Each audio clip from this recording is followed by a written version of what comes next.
Il a pris cette loi pour nous casser, pour nous diviser. Mais n'empêche qu'on a gardé les mêmes liens, puisqu'on a le même objectif, on a le même pays. Donc ce que je veux dire aux différents leaders, moi tout à l'heure je l'ai dit dans ma conférence, je dis, on a la chance, Tidiane et les autres se sont mis ensemble pour créer Tapsi. On a la chance, le président Gbagbo a appelé Tidiane et ils ont fait une coalition. Ça veut dire que Tidiane devient le cordon, la liaison de ce groupe-là avec les autres. Puisque à l'intérieur de ce groupe, il y a des personnalités qui ont encore quelques questions de personnes aussi, des personnalités. On n'a pas le temps de bloquer notre combat pour régler toutes ces questions-là. Donc, M. Tidiane Thiam, qui est ici le chef, le leader, le président, Simon Gbagbo, porte-parole, il est rattaché à Laurent Gbagbo, avec qui là. Donc, c'est comme si, quelque part, qu'on le veuille ou pas, d'une façon ou d'une autre, on se retrouve. Pour moi, c'est l'aubaine. Parce que ce partenariat qu'ils ont signé là a fait jaser j'ai suivi tous les débats qui ont suivi. Le RHDP a tremblé.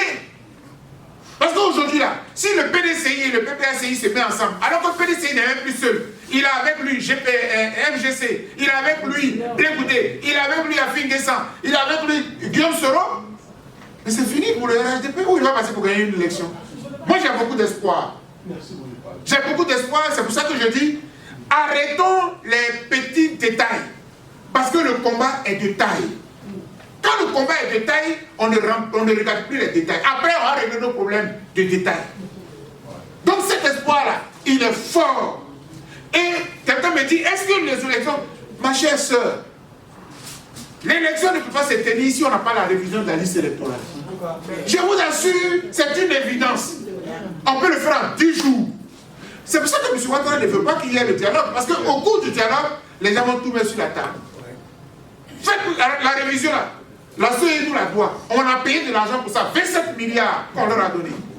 Docteur Boga. Oui. Avant que vous ne concluiez à notre frère de la Guinée qui est arrivé, qui veut vous poser une question rapidement.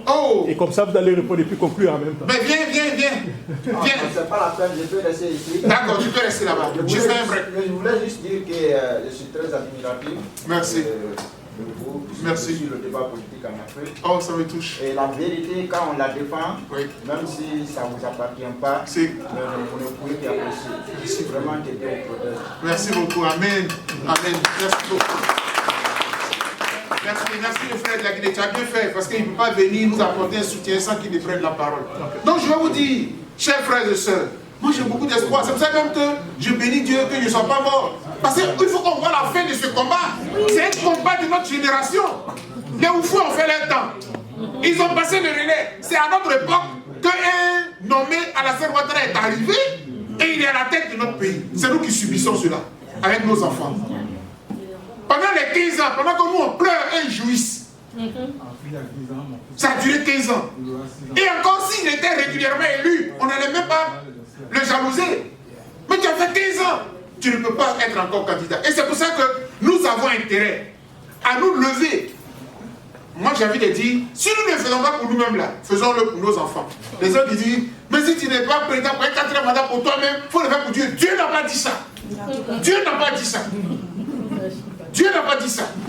On est égaux en dignité et en droit. Tu as fait 10 ans, tu as fait 15 ans, ça suffit. On veut quelqu'un d'autre. Maintenant, si tu choisis ton candidat, s'il te plaît, il faut ouvrir, mettre tout le monde sur la liste. On me dit, vous n'avez pas posé la question, mais on me dit, la Cour africaine des droits de l'homme vient de sortir un arrêt, c'était pour 2020. La décision qu'ils viennent de rendre là, contre Gbagbo et Soro, c'était pour 2020.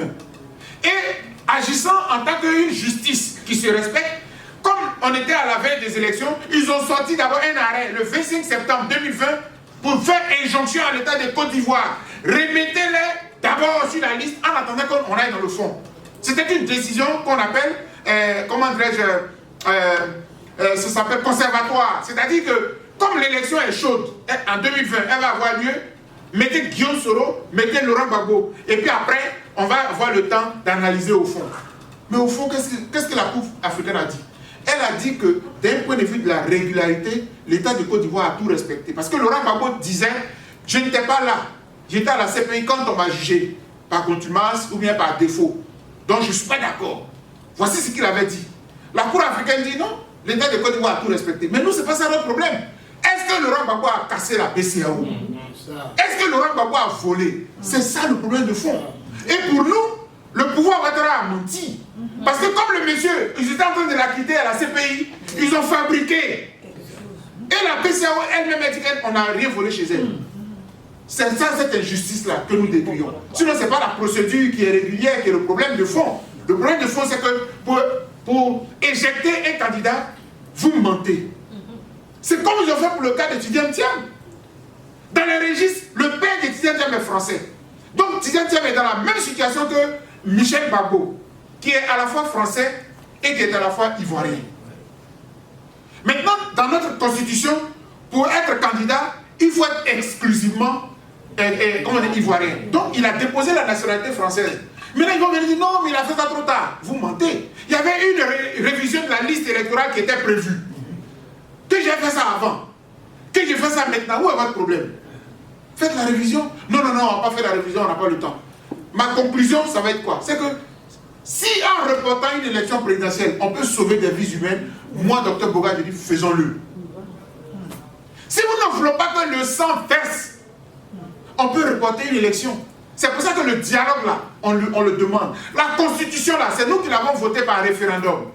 C'est le peuple qui l'a voté. Est-ce que le peuple veut mourir encore? Non. Comme en 2010? Non. Le peuple dit, bon, comme tous les Nigériens se sont entendus, ils disent qu'en reportant l'élection de 6 mois, on peut tout aplanir. Tout le monde sera sur la liste électorale. On aura enlevé les gens qui ont 100 enfants, 200 enfants, et tout pour qu'on ait à l'élection, ou que faisons-le pour la paix.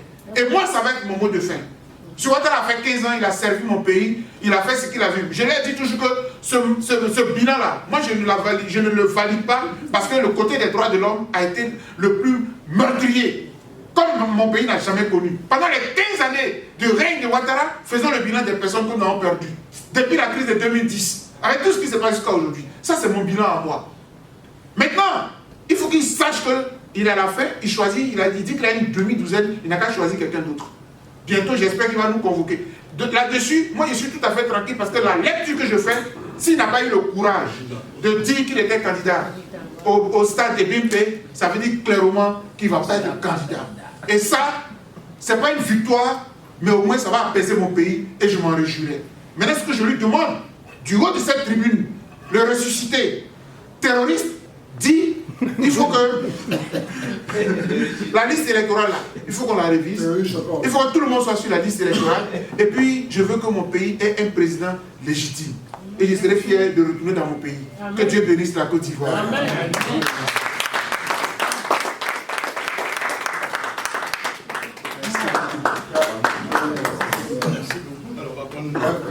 Rapidement quelques photos et puis permettre à nos frères à manger, à boire rapidement là.